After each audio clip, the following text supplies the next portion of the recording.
الحمد لله نحمده ونستعينه ونستغفره ونؤمن به ونتوكل عليه ونعوذ بالله من شرور أنفسنا ومن سيئات أعمالنا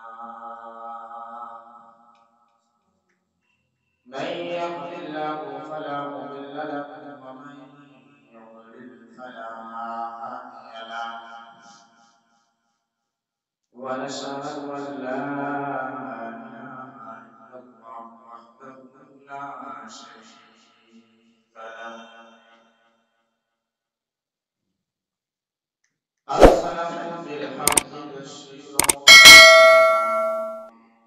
وداعيا إلى الله بإذنه وسراجا منيرا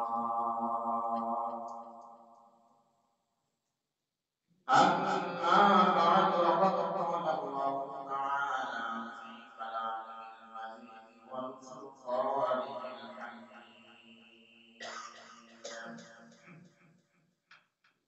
فأعوذ بالله من الشيطان الرجيم بسم الله الرحمن الرحيم يا أيها الذين آمنوا قوا أنفسكم وأهليكم نارا وقال رسول الله صلى الله عليه وسلم من قرأ القرآن فاستغفره فأحل حلاله وحرم حرامه وأدخله الله الجنة وشفعه في عشرة من أهل بيته كلهم قد وجبت لهم النار أو كما قال عليه الصلاة والسلام سنوا أولادكم باسم الأنبياء أو كما قال عليه الصلاة والسلام الحمد لله সমস্ত প্রশংসা মহান আল্লাহ তাআলার জন্য যে আল্লাহ তাবারক ওয়া তাআলা আজকে পবিত্র জুমার দিনে সুস্থতা ও সুস্থতাকে সঙ্গে সঙ্গে আল্লাহ তাআলার স্মৃতি পর্যন্ত আমরা আসতে পেরেছি এটা আল্লাহ তাআলার পক্ষ থেকে একটা বড় ধরনের অনুগ্রহ আল্লাহ তাআলা যদি আমাদের প্রতি এই অনুগ্রহ না করতেন তাহলে আমরা আরো অন্যান্য মানুষদের মতো আজকে বিভিন্ন জায়গায় বাড়ি থাকতাম আল্লাহ তাআলা দয়া করে মসজিদ পর্যন্ত আল্লাহ তাআলার গোলামি আদায় আশেপাশে দিয়েছেন আমরা সকলেই শুকরিয়া আদায় অতঃপর আল্লাহ বর্ষিত হোক সরকারে দো আলম নবী মুজাসসাম জাহানের নবী আতায় তাজ তাজ তানিয়া জনাব মুহাম্মদুর রাসূলুল্লাহ সাল্লাল্লাহু আলাইহি ওয়াসাল্লাম আলহামদুলিল্লাহ আজকে জুমার আলোচনা আমাদের সন্তানের উপরে পিতামাতার হক বিগত কয়েক জুমা যাবত আমরা আলোচনা করেছি পিতামাতার প্রতি সন্তানের হক পিতামাতার প্রতি সন্তানের কি কি হক ছিল এগুলো আমরা কয়েক জুমা যাবত সংক্ষিপ্ত আকারে আলোচনা করেছি তারা আমরা যেটা পেয়েছি কোনোভাবে সন্তান তার পিতামাতার সঙ্গে তারা আচরণ করতে পারবে না কটাক্ষ ভাষায় কথা বলতে পারবে না নরম তবিয়ত বিতন্ত্র আদবের সাথে শিষ্টাচার সন্তান রূপে তার বাবা মার কাছে সে পরিচয় ঠিক তো এটা নিয়ে আমরা আলোচনা করেছি আজকের আলোচনা হলো সন্তানের প্রতি পিতামাতার হক এতদিন আমরা শুনেছি পিতামাতার প্রতি সন্তানের হক আসলে যদি এক চিঠিও হতো যে শুধু পিতামাতার উপরেই সন্তানের হক সন্তানের উপরে পিতামাতার হক যদি ইসলাম না দিত তাহলে প্যারেন্টস হারাবে কি বলেন আপনারা এই জন্য উভয়ের প্রতি উভয়ের হক রয়েছে। আজকে সন্তানের প্রতি পিতামাতার হক কি কি রয়েছে সেটা আমরা জানি না। আমার তাওফীক ইল্লাহ বিল্লাহ। সন্তানের প্রতি পিতামাতার হক, আজকের আলোচনা সন্তানের প্রতি পিতামাতার হক। সন্তানের প্রতি পিতামাতার কি কি হক রয়েছে এই বিষয়ে আল্লাহর এক বান্দা হযরত ওমর ফারুক রাদিয়াল্লাহু তাআলা আনহু বলে কি জিজ্ঞাসা করেছেন সন্তানকে নিয়ে গিয়েছেন, সন্তানকে নিয়ে গিয়ে বলছেন আমিরুল মুমিনিন আমার সন্তান তো আমার কথা শুনে না, শুধু তাই নয় আমার সন্তান আমাকে ধরে ধরে পিটায়, আমার সন্তান আমাকে ধরে ধরে পিটায়, এই জন্য আমার সন্তানের বিচার আপনি করবেন। আপনার কাছে বিচারের আশায় আমি আমার সন্তানকে নিয়ে আপনার হাজির হয়েছি। সন্তান তৎক্ষণাৎ সঙ্গে সঙ্গে উত্তর দিলেন আমিরুল মুমিনিন আমার বাবার কথায় বিচার করার আগে আপনি আমার কিছু কথা জবাব দিতে হবে। কি বলো তোমার কি বক্তব্য? আমার বক্তব্য হলো বাবা মার প্রতি সন্তানের যে হক রয়েছে সন্তানের প্রতি বাবা মার হক আছে কি? হযরত ওমর ফারুক রাদিয়াল্লাহু তাআলা আনহু বলেন না, এটার তো হক রয়েছে, সন্তানের প্রতিও পিতামাতার হক রয়েছে। সন্তানের প্রতি পিতামাতার কি কি হক আছে আপনারা বলেন। প্রথম পর্যায়ে হযরত ওমর ফারুক রাদিয়াল্লাহু তাআলা আনহু তিনি সন্তানের প্রতি পিতামাতার কি কি হক রয়েছে তার তিনটা গুণ বর্ণনা করেছেন।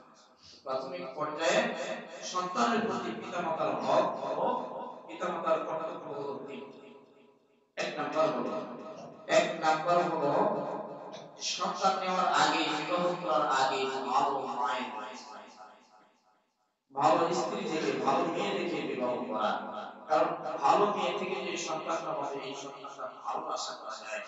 আপনি বিবাহ সিলেকশন যখন করবেন এই সিলেকশন করার আগেই আপনাকে সিলেকশন করতে হবে এটা বংশীয় কিনা, হ্যাঁ এর মা ভালো ছিল কিনা, এর নানি ভালো ছিল কিনা।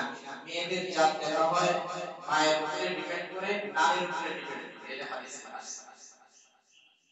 আমরা তো শুরুতেই ভুল করি, আমরা দেখি ড্যান্সার ভালো কে আছে, অর্থ সম্পদ ভালো কার আছে, চেহারা কার বেশি ভালো, হ্যাঁ কে স্মার্ট বেশি, এইগুলো দেখে আমরা বিবাহ করি। যার কারণে অনেক সময় সকলেই এরকম দেখে করি না।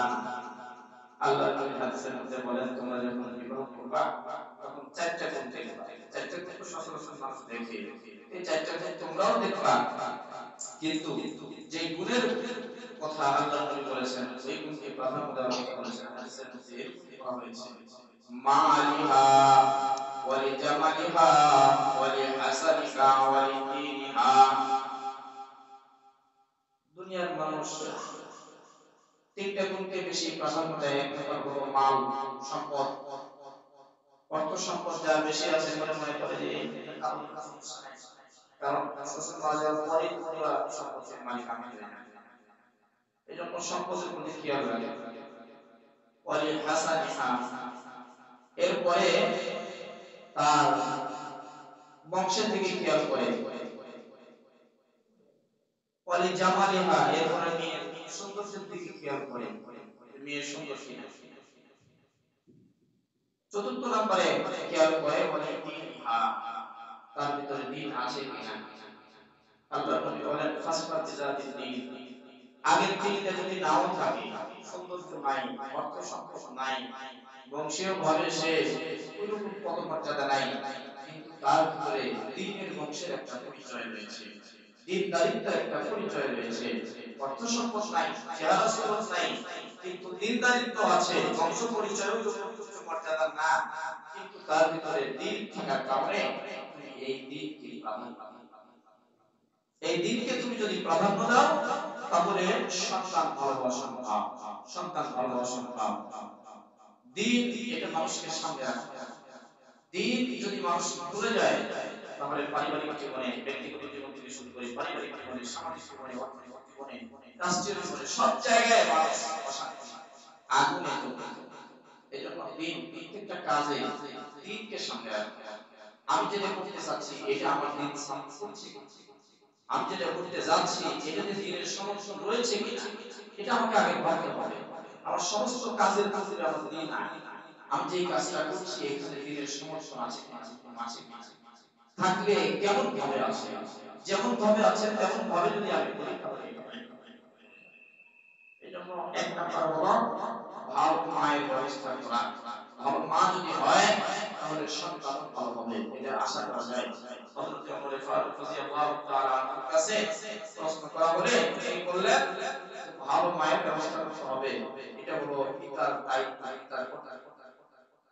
শুধু ভালো মাই হলো, বাবা ভালো হলো না এটা আবার আপনারা মনে করেন না যে হুজুর শুধু স্ত্রী ভালো হতে হবে, আমাকে ভালো হওয়া লাগবে না। না, সন্তান ভালো হওয়ার জন্য উভয়েরই ভালো হতে হবে, পিতা মাতা উভয়কেই ভালো হতে হবে। শুধু স্ত্রীর উপরে চাপায় দেয় বলেছে তোমাকে ভালো হতে হবে না, বরং দুজনকে ভালো হতে হবে, একজনকে চাপায় দিলে হবে না, বাবা মা উভয়ই ভালো। হযরত ওমর ফারুক রাদিয়াল্লাহু তাআলা আনহু জীবদ্দশায় মুসলমানদের খলিফা যখন ছিলেন তার হাইসিয়ত ছিল রাত্রি বেলায় মানুষের বাড়িতে বাড়িতে গিয়ে তিনি দেখতেন কেউ কোনো অসুবিধায় আছে কিনা, না খেয়ে ঘুরছে কিনা, দুঃখে কষ্টে দিন কাটাচ্ছেন কিনা, এইভাবে উনি মানুষের খবর নিতেন।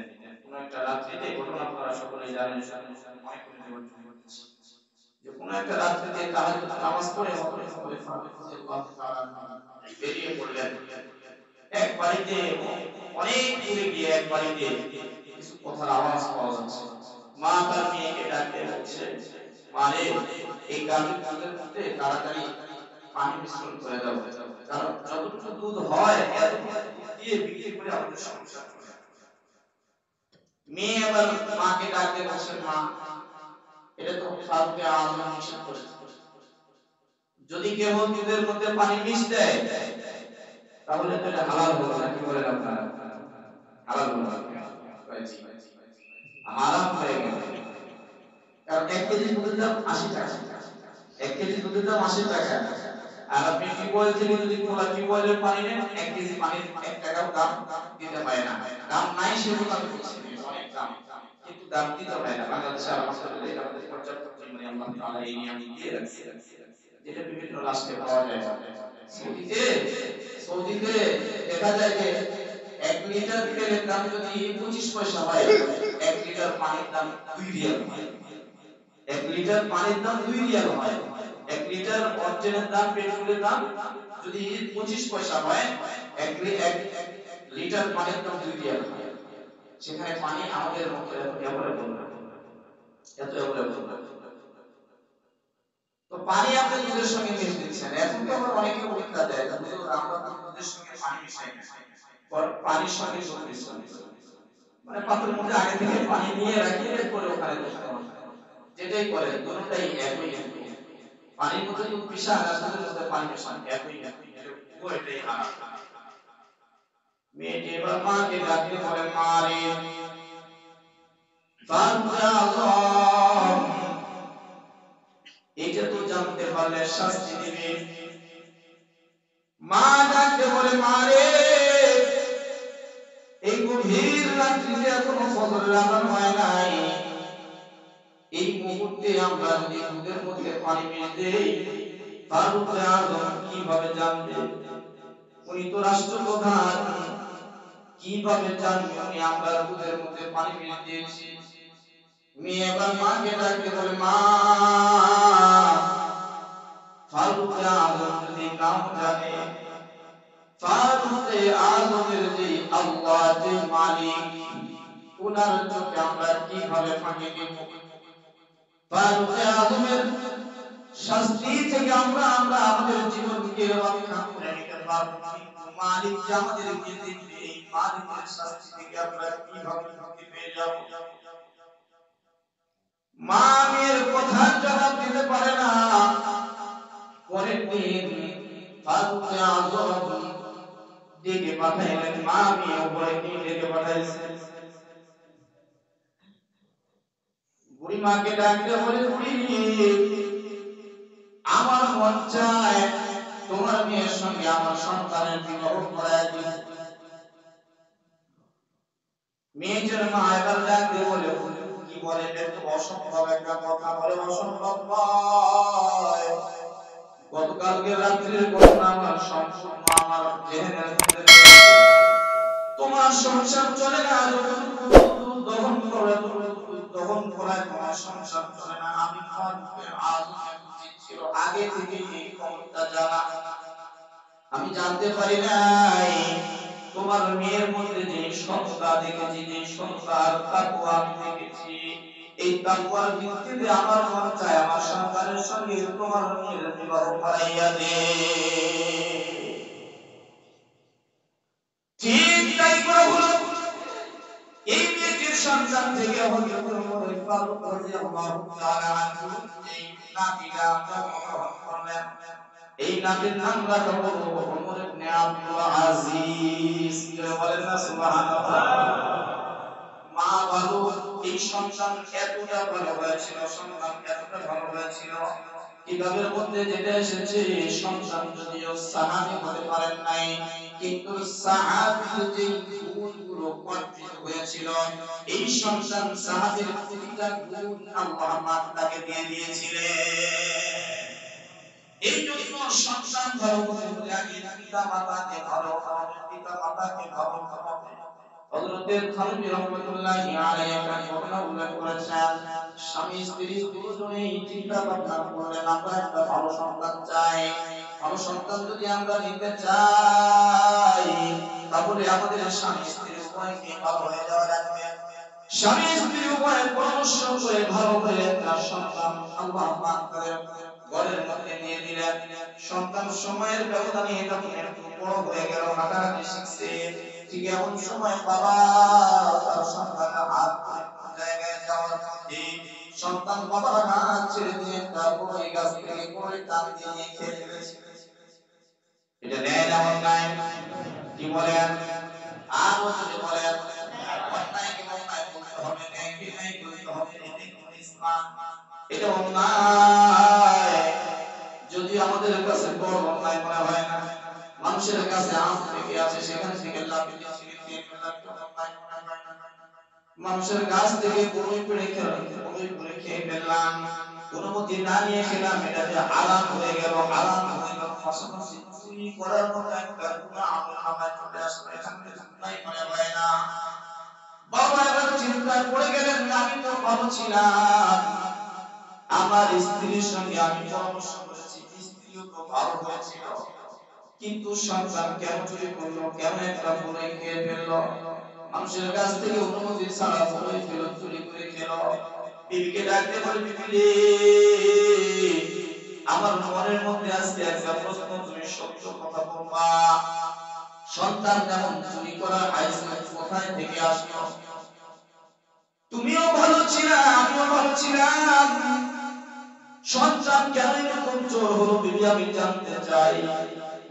বিবি এবার সত্য কথা বলে, প্রাণের স্বামী আমার বাবুটা যখন আমার পেটের মধ্যে ছিল, পাশের বাড়ির পাশে একটা গাছ ছিল, একটা বড়ই গাছ ছিল, আমি যখন পানি আনতে গিয়েছিলাম গোল খাওয়ার জন্য, মন খুব চায়, মন খুব চাইতেছিল একটা বড়ই খাওয়া, খুবই জরুরি, খুবই দরকার।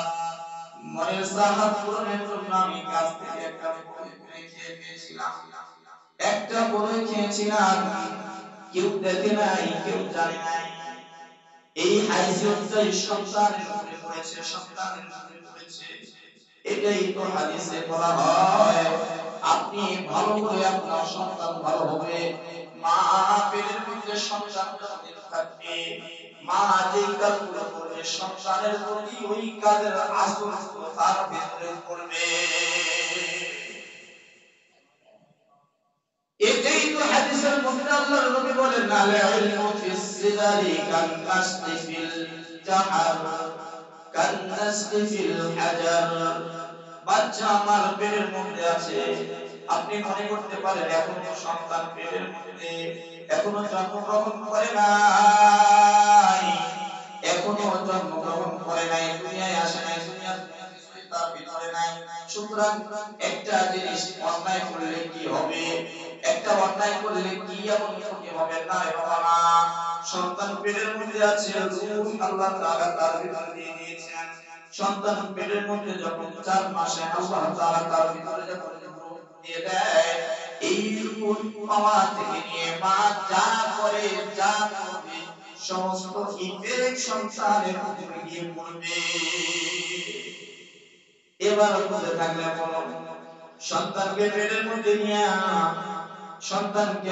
মধ্যে নিয়ে যদি স্টার জলসা জি বাংলা আর এই বিভিন্ন চ্যানেলে যদি সময়ের পরে সময় ঘন্টার পরে ঘন্টা সময় কাটায় দেওয়া হয়, এই সন্তান দুনিয়ায় আসার পরে মনে হয় কোরআন নিয়ে ব্যস্ত থাকবে। কি বলেন? এটা বুঝাইতে পারি না। বরং স্বামী মহব্বত করে স্ত্রীকে টেলিভিশন গিফট করে, আর অন্য কিছু গিফট করার সময় ইয়া পায় না, টেলিভিশন গিফট করলাম, 42 ইঞ্চি গিফট করলাম, 52 ইঞ্চি আর 55 ইঞ্চি যেন আছে। যত বড় ইঞ্চি গিফট করা হয় স্ত্রী তত বেশি খুশি। সন্তান ভালো হওয়ার আশা কিভাবে করা যায়? কিভাবে আমরা সন্তান ভালো হওয়ার আশা করতে? আর মাও এমন হয়েছে আলহামদুলিল্লাহ, গিফট পেয়েছে, মা খুশি হয়ে এখন সারা দিন ডাক্তার দিয়েছে। এখনকার ডাক্তাররা আলহামদুলিল্লাহ ভালো, মাশাআল্লাহ।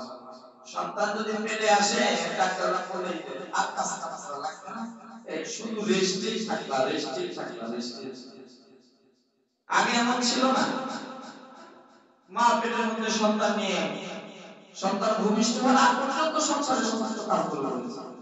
আর এখন যত রেস্টে আছে তত টেস্ট পাচ্ছে, এরপরে কেটে বের করা লাগছে, সিজার।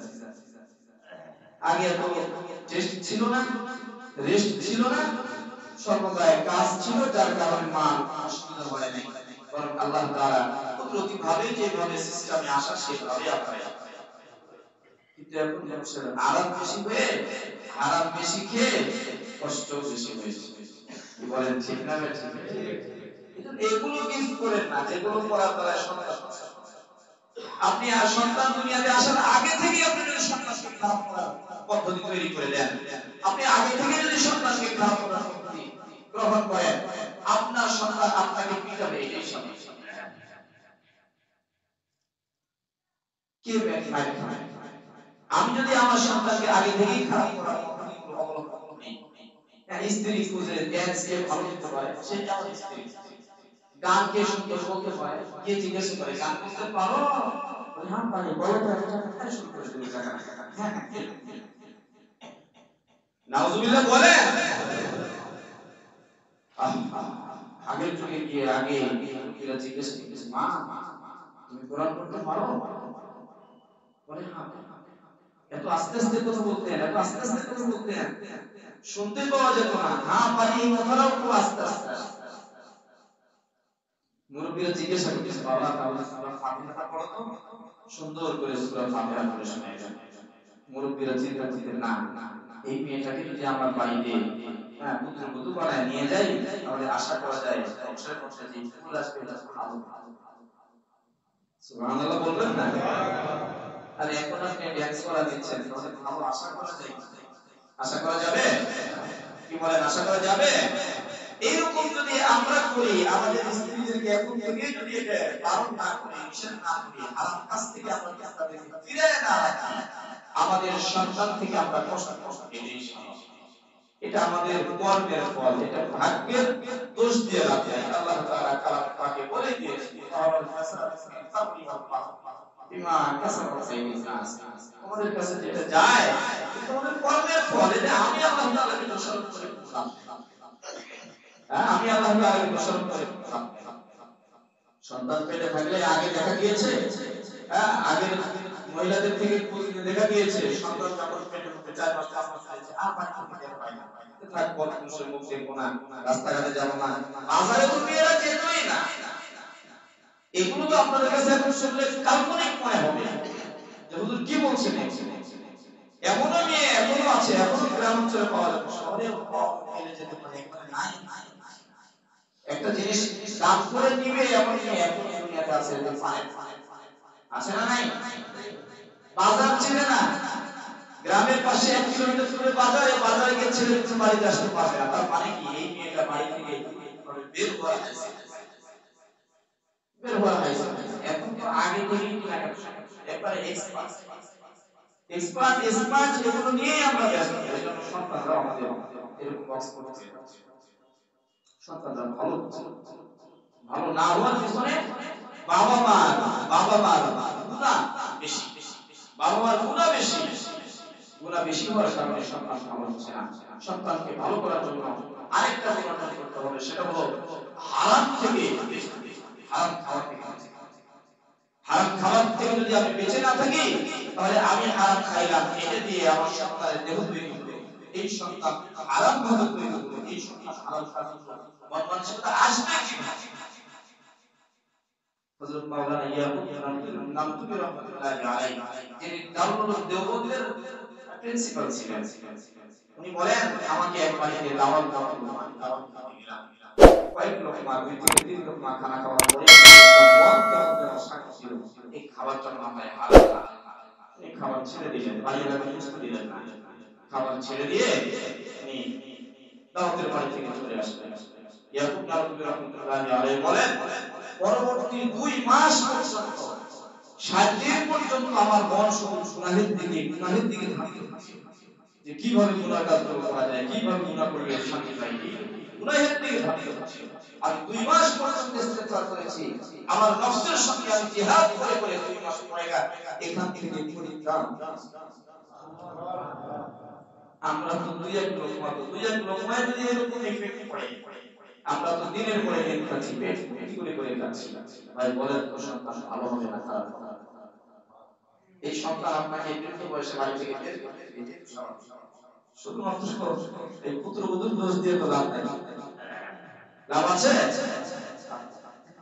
এজন্য সন্তানকে ভালো করার জন্য হালাল খাবার হালাল খাবার কোনো দরকার, হারাম খাইলে হাদিসে এসেছে একটা হারাম খাওয়ার কারণে একটা গুনাহ হয়, একটা গুনাহ করলে মানুষের কলবের ভিতরে একটা কালো দাগ পড়ে যায়, দ্বিতীয়বার আবার গুনাহ করবে, আবার অন্তরের ভিতরে আরেকটা দাগ পড়ে যায়, কলবের ভিতরে আরেকটা দাগ, এইভাবে দাগ পড়তে সে যদি গুনাহ করতেই থাকে, তাহলে তার অন্তরের ভিতরে দাগ পড়তে পুরো পথটাই তখন তার কাছে গুনাহ মনে হয় না। এবার নিজের মনকে প্রশ্ন করেন, অনেক সময় বিভিন্ন হারাম কাজে আমরা যাই, বিভিন্ন হারাম কাজে আমরা জড়িত হয়ে যাই, এটা গুনাহই মনে হয় না। হ্যাঁ, এটা গুনাহই মনে হয় না। এরকম অনেক মানুষ আমরা এখানে আছি না নাই? এর দ্বারাই বোঝা গেল যে আমাদের অন্তরের ভিতরে এত গুনাহ করছি, এটা গুনাহই মনে হচ্ছে। মানে গুনাহ করতে কলটা আলোকিত, কলটা অন্ধকার হয়েছে, অন্ধকার হয়ে যাওয়ার কারণে এখন আর অস্বস্তি মনে হয় না। শহরের মানুষ একটা উদাহরণ দিলে বুঝবেন, শহরের মানুষগুলো এরা এই লাইটে থাকতে অভ্যস্ত, বিদ্যুৎ দিয়ে কি সুন্দরভাবে চাকচিক্যভাবে শহরটা সাজানো। শহরের মানুষগুলো লাইটে থাকে অভ্যস্ত, যদি বিদ্যুৎ চলে যায়, না থাকে, 5 ঘন্টা থাকলো না বা 2-1 রাত থাকলো না, অস্বস্তি হয় না? অস্বস্তি বোধ করে কি করে না? করে। গহীন গ্রাম অঞ্চলে যেখানে বিদ্যুৎই যায় নাই, একটা চেরাগ জ্বালালে মনে হয় অনেক আলোর ব্যবস্থা হয়েছে, ওদের কাছে অন্ধকারেই তাদের জীবন করা, এই অন্ধকার তাদের কাছে অন্ধকার মনে হয় না। কেন? অন্ধকারের মধ্যেই সারা জীবন তারা আছে, অন্ধকার মনে হচ্ছে না। তো গুনাহ করতে করতে অন্তর একেবারে অন্ধকার হয়ে যায়, তার কাছে অসুস্থই মনে হয় না। কিন্তু শহরের মানুষ আলোতে থেকে 2-1 দিন যদি বিদ্যুৎ না থাকে, আলো যদি না থাকে, অসুস্থ মনে হয়। পরটাও ঠিক তাই। আপনি যদি নেকির কাজ করতেই থাকেন, মাঝখানে স্পিরিটটা বিরল কাজ হয়ে যায়, তখন মনের ভিতরে কেমন যেন একটা অশান্তি লাগে, অস্বস্তি চলে আসে। কেন আমি এই কাজটা করলাম, কেন আমার দ্বারা এই কাজটা হয়ে গেল? সে সারাদিন তওবা করতে থাকে, আল্লাহ তাআলার কাছে মাফ চায়। সন্তান ভালো হওয়ার জন্য ভালো খাবারের প্রয়োজন, হালাল খাবারের প্রয়োজন। হারাম দ্বারা যদি রক্ষণ করে আমার সন্তানকে ভালো করার আশা করব, এজন্য সন্তানকে ভালো করতে হলে মা বাবাকে ভালো হতে হবে এবং হালাল খাবার দ্বারাই জীবন যাপন। আপনি হালাল খাবার দ্বারা যদি জীবন যাপন না করেন, হারাম দিয়ে যদি জীবন যাপন করেন, হারাম দিয়ে যদি সন্তান বাচ্চা হয়ে যায়, তাহলে আপনি নিজেও জাহান্নামী হয়ে গেলেন, সন্তানকে তো আপনি জাহান্নামের আগুন থেকে বাঁচান। দুনিয়াতে সন্তান যদি আগুনের মধ্যে যায়, কষ্টে যায়, আপনার কষ্ট লাগে। জাহান্নামের আগুন থেকে তো দুনিয়ার আগুন বেশি নয়। দুনিয়ার আগুন তো বড় নয়, এখন দেখতে পাচ্ছেন না এই জন্য মনে হচ্ছে না, কিন্তু যখন দেখবেন তখন তো আফসোস করে কোনো লাভ। এই জন্য সন্তানকে ভালো করার জন্য হালাল খাবারের প্রয়োজন, হারামের কাছে যাওয়া যাবে সেটা অল্প হোক, অল্প হোক, হালাল খাবার ছাড়া জীবন যাপন। দ্বিতীয় নাম্বার, সাম্মু আওলাদাকুম বিসমিল আম্বিয়া। সন্তানের হক হলো পিতামাতার প্রতি কর্তব্য হলো, পিতামাতার কর্তব্য হলো সন্তান যখন মা পেট থেকে সহিহ সালামতে জমিনের মধ্যে চলে আসবে, জমিনের মধ্যে আসার সঙ্গে সঙ্গে তার ডান কানে আযান, বাম কানে ইকামত দিয়ে দেন। ডান কানে আযান, এটা দ্বারা বুঝাইতে চাই গোলাম তোমাকেও সৃষ্টি করেছে আমার রব, আমাকেও সৃষ্টি করেছে আমার রব। দুনিয়াতে তুমি প্রথম আসলাম, প্রথম বাক্য আমি শিখাইলাম, প্রথম বাক্য আমি তোমার কানের মধ্যে পৌঁছে দিলাম, আল্লাহু আকবার, আল্লাহু আকবার।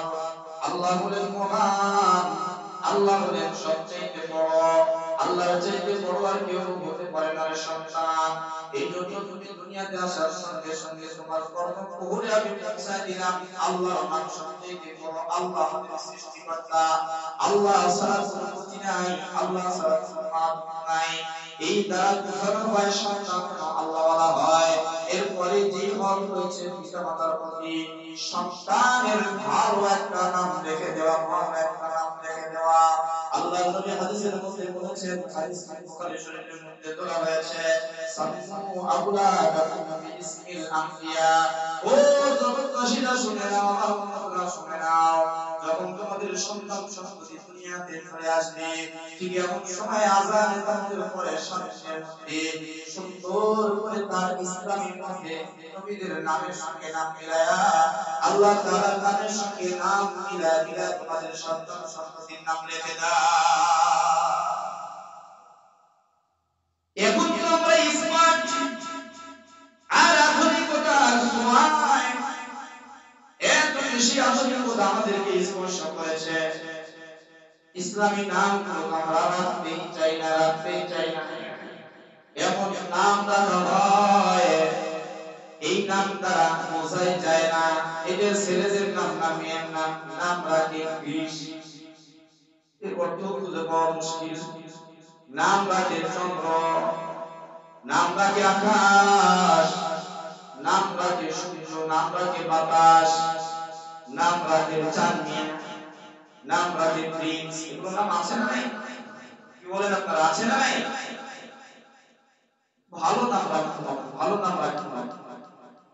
যে নাম রাখবেন এই নামের একটা অর্থ থাকে বাবা, নামের অর্থের সঙ্গে নামের অর্থের সঙ্গে একটা আসর সন্তানের প্রতি লাগে।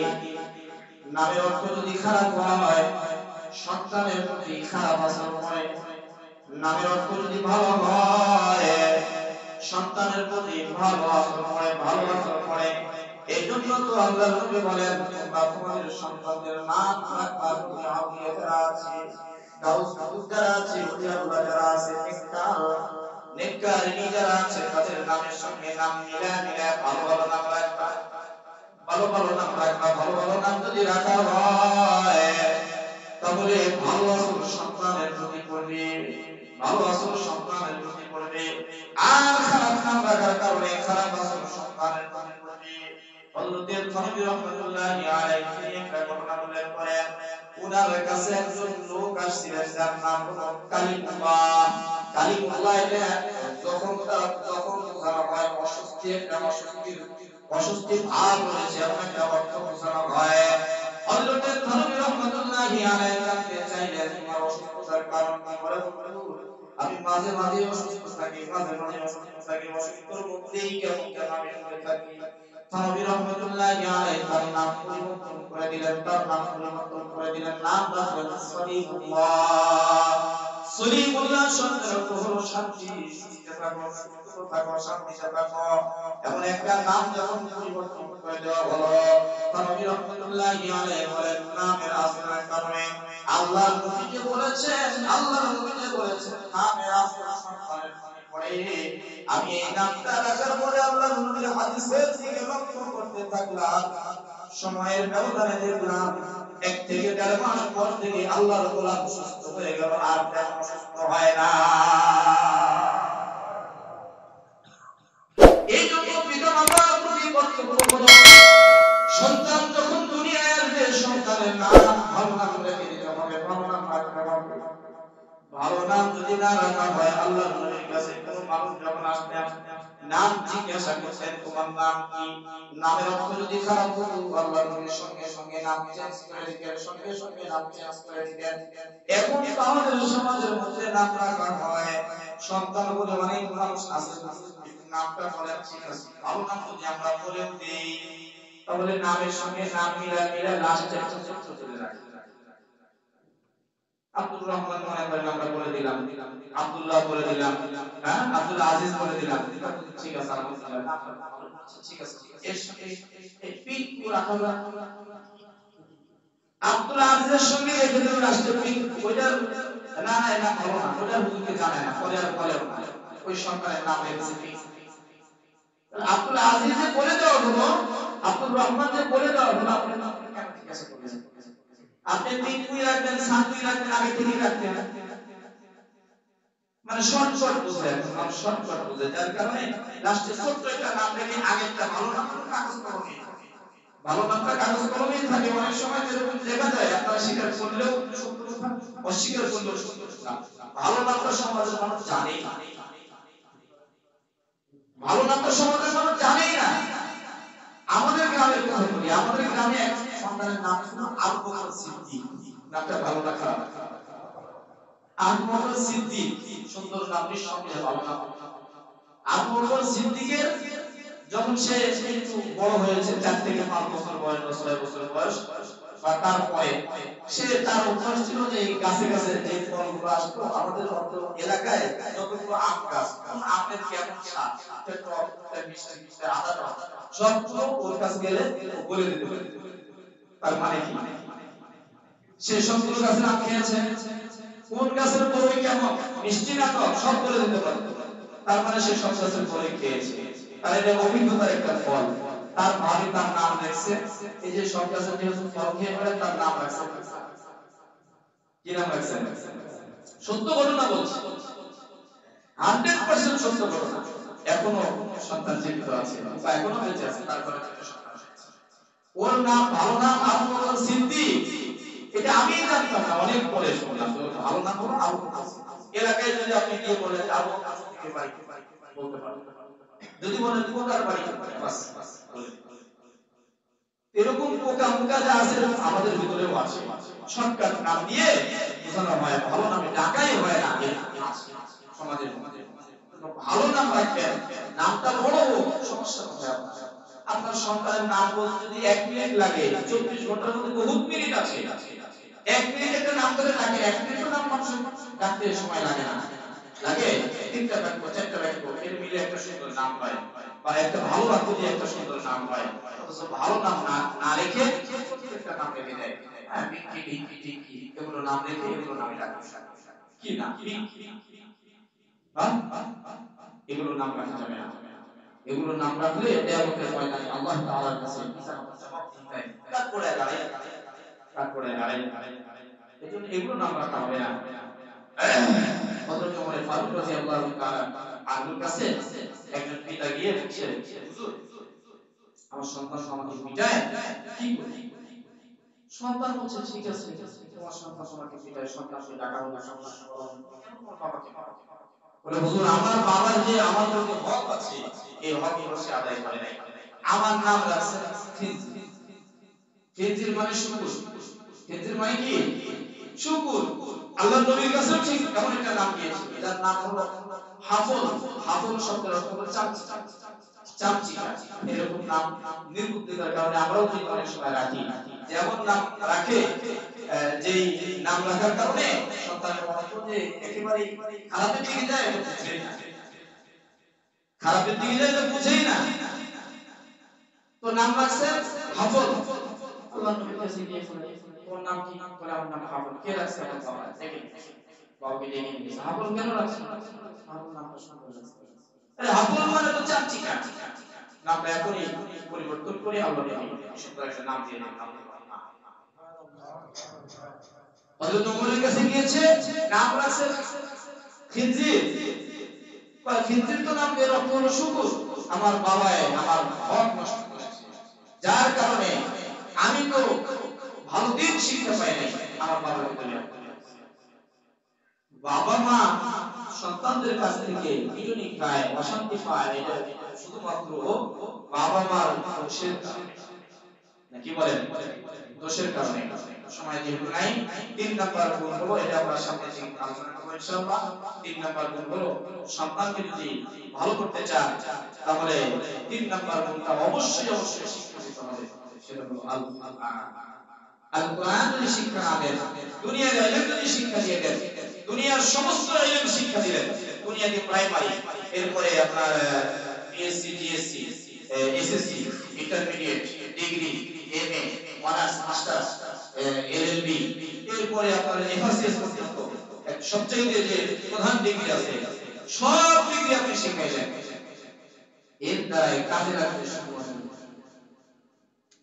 এই কথা কেউ বলতে পারবে না যে আমার ছেলেকে আমি এফআরসিএস করেছি, এটা পড়তে কাজে লাগবে? লাগবে না, কাজে লাগবে না।